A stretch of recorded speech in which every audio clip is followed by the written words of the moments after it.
Hi, good morning, children. Welcome back to our social science class. Today we are going to discuss previous question paper. Okay? ഇത് കഴിഞ്ഞ വർഷത്തെ question പേപ്പറാണ്. നമുക്കൊന്ന് discuss ചെയ്യാം. First terminal evaluation 2018-19. Activity 1.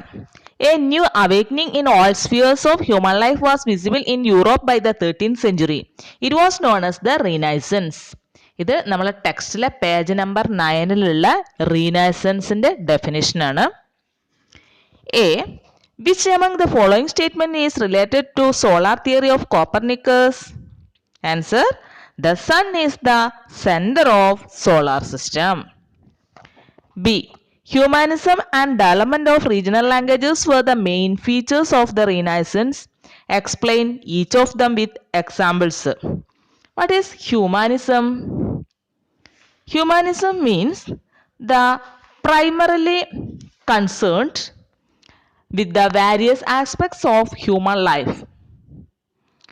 The vision primarily concerned with the various aspects of human life is known as humanism. What is the meaning of development of regional languages of this period? By the dawn of the 13th century, the scholarly languages Latin and Greek gave way to regional languages like English, Spanish and French.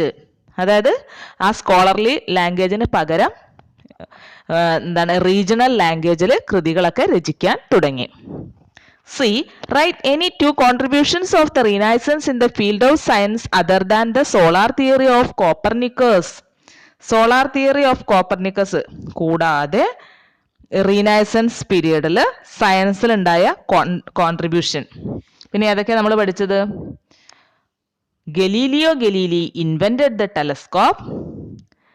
Another one, the printing press was invented by Johannes Gutenberg. Okay. Activity 2. The British adopted varied strategies to annex the princely states in India. A. Doctrine of lapse was introduced by Lord Dalhousie. Did this policy help Dalhousie to annex the princely states in India? They adopted two methods for it. Which were they? Explain. ഇവിടെ നമ്മൾ എഴുതേണ്ടത് doctrine of ലാപ്സിന്റെ ഡെഫിനിഷനും അതിൽ doctrine of ലാപ്സിലൂടെ Dalhousie കൂട്ടിച്ചേർത്ത princely സ്റ്റേറ്റ്സിന്റെ പേരുമാണ്. അത് page number 24 നമ്മൾ നോട്ടിലൊക്കെ എഴുതിയിട്ടുണ്ട്. Lord Dalhousie introduced a policy of doctrine of lapse. As per the policy, when the ruler of a princely state died without a male heir, the British could annex the states with British India. The British annexed Sambalpur, Satara, Udaipur, Jhansi and Nagpur through the doctrine of lapse. B. What were the factors that motivated the British to conquer Mysore? Write any two. Mysore ആക്രമിക്കാൻ ബ്രിട്ടീഷുകാർ motivate ചെയ്ത factors എന്തൊക്കെയാണ്? Page number 22. The Tipu's domination extended even the areas like Malabar. This interrupted the trade of the British in Malabar region. The friendly relation that Tipu Sultan maintained with the French also added fuel to the animosity of the British. This made them conquer Mysore. Understand? C. In this place the British established their supremacy through the Battle of Plassey 1757. 1757 Plassey യുദ്ധത്തിലൂടെ ബ്രിട്ടീഷുകാരെ ആധിപത്യം സ്ഥാപിച്ച place ഏതായിരുന്നു? In Bengal. Okay. Activity 3. Are some of the social evils that prevailed in India? Child marriage, slavery, human sacrifice, sati, female infanticide. A. Name the British ruler who abolished sati by law. Sati നിരോധിച്ച British ruler William Bentinck. Why sati was considered as a social evil by the society? Justify. Sati എങ്ങനെയാണ് social ഇവിളാവുന്നത്? Sati എന്താന്ന് നിങ്ങൾക്ക് അറിയാം. ഭർത്താവിന്റെ ചിതയിലേക്ക് ജീവനോടെ ഭാര്യ എടുത്തെറിയപ്പെടുകയോ എടുത്തു ചാടാൻ നിർബന്ധിക്കുകയോ ചെയ്യുന്നു അല്ലെ. അപ്പൊ അവിടെ എന്തൊക്കെയാണ് നിഷേധിക്കപ്പെടുന്നത്? Prohibition of right to leave, prohibition of right to freedom, right to the widow, remarriage, അല്ലേ? അപ്പൊ ഇതിനൊക്കെ ഉള്ള അവകാശം നിഷേധിക്കപ്പെടുകയാണ്. Okay. Activity 4. At first, the seat of the British government in India was Bengal. A. British decided to divide Bengal into two. What was their aim in the partition of Bengal? Bengal divide ചെയ്തു അല്ലേ? ബംഗാൾ വിഭജിച്ചത് ഏത് തന്ത്രത്തിന്റെ ഭാഗമാണ്? ഭിന്നിപ്പിച്ച് ഭരിക്കുക എന്ന തന്ത്രത്തിന്റെ ഭാഗമായിട്ടാണ് ബംഗാൾ വിഭജനം നടന്നത് അല്ലേ? അപ്പൊ അതിൽ ഏതാണ് answer? To weaken the opponents. അതിനെ ഭിന്നിപ്പിക്കുന്ന തന്ത്രത്തിലൂടെ എന്താ സംഭവിക്കുക? എതിർപ്പിന്റെ ശക്തി കുറയും. To weaken the opponents. B. Write a note on the partition of Bengal.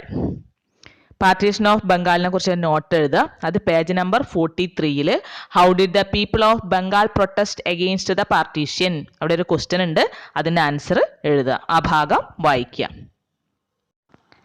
Activity 5. The search of sea routes on the conquest of Constantinople by the Turks and the influence of Renaissance in the field of science led to the Industrial Revolution. നമ്മളെ first ചാപ്റ്ററിലാണ്, page number 14 എടുക്കുക. How did the use of machines influence the system of production and distribution? പുതിയ മെഷീൻസിനെ കണ്ടുപിടുത്തം പ്രൊഡക്ഷനെയും ഡിസ്ട്രിബ്യൂഷനെയൊക്കെ എങ്ങനെയാണ് സ്വാധീനിച്ചത്? Production increased while the cost of production decreased. Such changes in the field of production is known as Industrial Revolution. B. Complete the following table. Steam engine, James Watt. Transportation, spinning jenny, James Hargreaves. Field, textile industry. Locomotive, George Stephenson. Field, transportation. C. In which country did Industrial Revolution begin? Industrial Revolution began in England. Activity 6. When various resistance movements against British started in India, Kerala also participated in it. A. Who announced Kundara Proclamation against British? Veluthambi Dalava. Year 1809. B. Describe the different resistance movements against the British in Malabar, Kochi and Travancore. മലബാറിലും കൊച്ചിയിലും ട്രാവൻകൂറിലും നടന്ന resistance മൂവ്മെന്റ്സിനെ കുറിച്ച് എഴുതാനാണ്. അത് നിങ്ങൾ page number 31 എടുക്കുക. അതിൽ Pazhassi revolt വരുന്നുണ്ട്. ആ പഴശ്ശി റിവോൾട്ട് എന്നുള്ള ഭാഗം, അതുപോലെ വേലുത്തമ്പിയുടെ കുണ്ടറ പ്രൊക്ലമേഷൻ, അതായത് പാലിയത്തച്ഛൻ, അതുകൂടെ വരുന്നുണ്ട്. അത് മൂന്നും കൂടെ ഉൾപ്പെടുത്തി എഴുതുക. Activity 7. Foreigners who came to India for trade influenced the social, cultural and economic sectors of India. A. When did Vasco da Gama reach India? 1498. B. Write a note about the impact of Indo-Portuguese relationship in different sectors. ഇത് Indo Portuguese റിലേഷൻഷിപ്പിനെ കുറിച്ച് എഴുതാനാണ്. അത് page number 18 എടുക്കുക. എന്നിട്ട് നമ്മൾ ആ പോർച്ചുഗീസിന്റെ ഭാഗം നമ്മുടെ നോട്ടിലൊക്കെ എഴുതിയിട്ടുണ്ട്, ആ ഭാഗം എഴുതുക.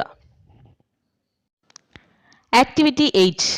With the subjugation of Bengal, the British company decided to acquire the rich wealth from the agricultural sector.